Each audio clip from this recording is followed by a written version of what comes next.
Good morning everyone. Mahi way के इस नए सफ़र में आप सभी का स्वागत है। मैं हूँ माही एंड आई होप कि आप सभी अच्छे एंड हेल्दी होंगे। मैं भी बहुत अच्छी हूँ। मॉर्निंग के बज चुके हैं 7:30। हम निकल गए हैं फ्रेश होके हमारे नए सफ़र के लिए। और ये आधी अधूरी जो नेल पेंट आप देख रहे हो ना, जो मैंने हाथ में थमा के रखी हुई है, ये है क्योंकि कल मुझे बिल्कुल ही टाइम नहीं मिला। बैग भी अच्छे से पैक नहीं हुआ है मेरा, और यहाँ पे मिल गया है मुझे चांस जो कि मैं अपनी नेल पेंट जो है वो पूरी कर पाऊँ। यहाँ पे हम रुके थे ब्रेकफास्ट करने के लिए, तो यहाँ पे 10-15 मिनट का टाइम था। और मेरे पतिदेव की जो नौटंकी है वो चलते रहती है कहीं पे भी। सुनिए आप, उटपटांग सी बातें करते रहते। और मुंह धोए बाद मेकअप पूरा उतर जाता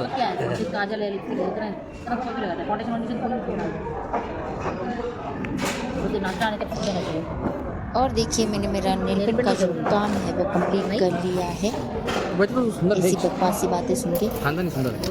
ऑर्डर क्या किया है? और ये रही हमारी ऑर्डर एक जो इडली कि वड़ा, हमने एक paper idli masala vada dosa. And एक पेपर डोसा ऑर्डर किया पेपर है। मसाला डोसा कौन खाएगा? टेस्ट वो देख। आने से पहले मेरा काम खत्म हो चुका है। ओके। पेन का काम मेरा ख़त्म हो चुका है और ख़त्म होते ही हमारा ब्रेकफास्ट हमें मिल गया है। सांभर की टेस्ट मुझे उतनी अच्छी नहीं लगी है। चटनी ठीक ठाक है, इडली काफ़ी सॉफ्ट है एंड वड़ा भी अच्छे से पका हुआ है, क्रंची है, अच्छा है। लेकिन यार देखिए, खाली पेट ट्रैवलिंग मेरे से होती नहीं है। सुबह सुबह खाली पेट कुछ भी नहीं होता है मेरे से। तो खा के ही मैं ट्रैवल करती हूँ ताकि तबीयत ख़राब ना हो। और ट्रैवलिंग में सही से तो खा के ही निकलना चाहिए, क्योंकि वो आपका फिर फिज़िकली भी आप स्ट्रॉन्ग चाहिए और मेंटल भी आपका हेल्थ अच्छा रहता है। तो मैं खा के निकल गई हूँ। खाने के बाद मुझे बहुत सारी सुस्ती आ रही थी, तो मैंने सोचा कि मैं एक झपकी मार लेती हूँ। और जब झपकी कंप्लीट होने तक हमारे जो ड्राइवर भैया हैं उन्होंने हमें सीधा मुंबई में ही पहुँचा दिया। उठने के बाद मैं देख रही हूँ तो हम सीधा बॉम्बे में पहुँच चुके थे। और नींद कंप्लीट होने की वजह से मेरा मूड बहुत फ्रेश लग रहा था, मुझे खुद को बहुत फ्रेश फील हो रहा था। ये है हमारे ड्राइवर भैया, जिनके ऊपर आप ना आँख बंद करके घोड़े बेच के सो सकते हो। इतना भरोसा है मुझे उनके ऊपर, क्योंकि गाड़ी वो बहुत मस्त चलाते हैं। जब भी हम कभी बाहर जाने का रहता है उनको ही साथ में लेके चलते हैं, तो नो ट्रस्ट इशू वहाँ पे। और हम पहुँच गए हैं मुंबई एयरपोर्ट। यहाँ पे हमें वो ड्रॉप करके चले गए हैं। यहाँ से हम गए हमारे चेक इन जहाँ पे हमें करना था वहाँ पे गए हैं। लेकिन जैसे ही हम पहुँचते हैं मुझे पता चलता है कि हमारी फ़्लाइट जो है वो 1.5 घंटा लेट है। यहाँ पे हम पहुँच रहे हैं उससे 1.5 घंटा लेट है, मतलब बाद का टाइम है। और मुझे बताया गया है कि हमारी फ़्लाइट जो है वो 9:30 बजे की। और मैं पूरे रास्ते में वही सोच रही थी कि अगर हम 7:30 बजे घर से निकले तो 9:30 बजे हम वहाँ पे कैसे पहुँच सकते हैं। हम लिटरली पहुँच गए हैं यहाँ पे 9:45 बजे।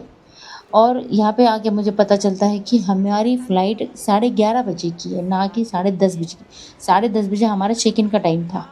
लेकिन मेरे पतिदेव को ऐसा लगता है कि हमेशा जो भी लेट होता है ना वो मेरी वजह से होता है। और हालाँकि ऐसा बिल्कुल नहीं है। मैं पहले उठती हूँ, पहले तैयार होती हूँ, ये एंड टाइम पे उठ के 5 मिनट में रेडी होके आ जाती हूँ, क्योंकि इन्हें सिर्फ़ टी-शर्ट एंड पैंट पहनने की होती है, तो इसमें उनको कोई टाइम वाइम नहीं लगता है। और यहाँ पे आने के बाद ट्रबल अगर ना हो तो फिर क्या ही वो सफ़र है। दूसरी चक्कर और यहाँ से वहाँ और वहाँ से यहाँ करने में ही हमारा आधा घंटा बीत चुका है, क्योंकि हमारा जो स्कैनर है वो स्कैन नहीं हो रहा है और वहाँ पे वेरीफाइड नहीं आ रहा है। फाइनली हमें हमारा स्कैनर भेज दिया गया और वहाँ पे इनका वेरिफिकेशन भी हो गया और हमें यहाँ से आगे जाने के लिए एंट्री भी मिल गई है। क्या चरी हल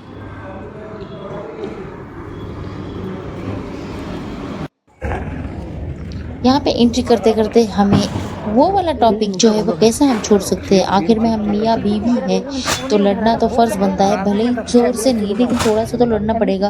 टॉपिक पे थोड़ा सा डिस्कशन भी तो होना चाहिए कि ना, तो इंटरेस्टिंग कैसा बनेगा वो सब, है ना। तो यहाँ पे हमारी छोटी सी नोक-झोंक हो गई और हम यहाँ पे रुके हैं हमारा लगेज के लिए। जो लगेज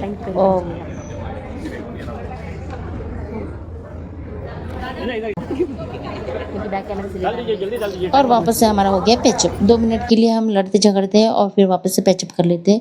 और फाइनली हमें 45 मिनट का टाइम बिताने के बाद हमारी बोर्डिंग पास जो है वो मिल गई है और यहाँ पे हमारी बेल्ट उतारी जा रही है।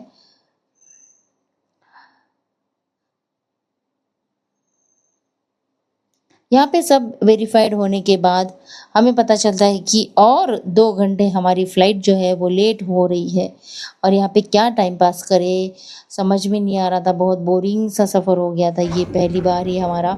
तो यहाँ से हमने एक ऑप्शन निकाला कि हम चलो लॉन्च में चलते हैं, वहाँ पे क्या-क्या है देखते हैं, कुछ खा लेते हैं, उतना ही टाइम पास हो जाएगा हमारा। यहाँ पे बहुत रश था क्योंकि जयपुर जाने वाली है एंड अहमदाबाद जाने वाली दोनों भी फ़्लाइट जो है वो डिले थी और यहाँ पे पैसेंजर जो है बहुत थे। बैठने के लिए यहाँ फूड कोर्ट में जगह बिल्कुल नहीं थी। यहाँ पे मेरा एचडीएफसी का कार्ड जो है वो बिल्कुल ही वैलिड नहीं माना गया क्योंकि वहाँ पे वो प्राइवेट समथिंग इज़ कि प्राइवेट बेसिस पे चलता है, उसकी वजह से वहाँ पे कोई चांस नहीं था। तो हमें हमारा फूड जो है वो उसी प्राइजेस पे लेना पड़ा जहाँ पे वो है। अदरवाइज़ अगर एचडीएफसी का कार्ड चल जाता तो 2 रुपए में हमें कुछ भी खाने को मिल जाता था, बट ऐसा नहीं हुआ। तो ये रहे हमारे फ्रेंच फ्राइज़ जो कि पेरी-पेरी हमने लिए थे। एक लिया था हमने रोल और बस वही खा के हमने गुज़ारा कर लिया है यहाँ पे 3 घंटे का। एंड फाइनली मेरे हस्बैंड की जो है वो लिमिट ख़त्म हो चुकी है खाली पेट रहने की। तो ये पांडा जो है मेरा वो वड़ा पाव खा के अपना पेट भर रहे हैं, वड़ा पाव खा के अपना पेट भर रहे हैं क्योंकि उनको ये बाकी के घास-फूस जो है वो पसंद नहीं आते हैं। तो मैं तो तंग आ गई यार, पता नहीं ये हमारी फ़्लाइट कब आएगी, वो सोच-सोच के मेरा तो दिमाग ख़राब हो जाता क्योंकि हमने उस हिसाब से सोचा था कि हम थोड़ा जल्दी जाके वहाँ पे कुछ देख सके, सिटी में थोड़ा-सा घूम सके, लेकिन नहीं, ऐसा तो हो नहीं से रहा क्योंकि हमारी फ़्लाइट का इंतज़ार करते-करते ही सुबह 11 बजे से लेके 3 बजे तक हम एयरपोर्ट पे ही तंग आ चुके हैं। फाइनली हमारी फ़्लाइट आ जाती है एंड हम टेक ऑफ कर लेते हैं अहमदाबाद के लिए।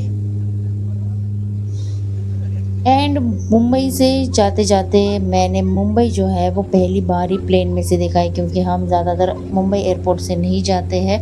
लेकिन यार ये प्लेन में एक दिक्कत है कि ये प्लेन का जो सर्विस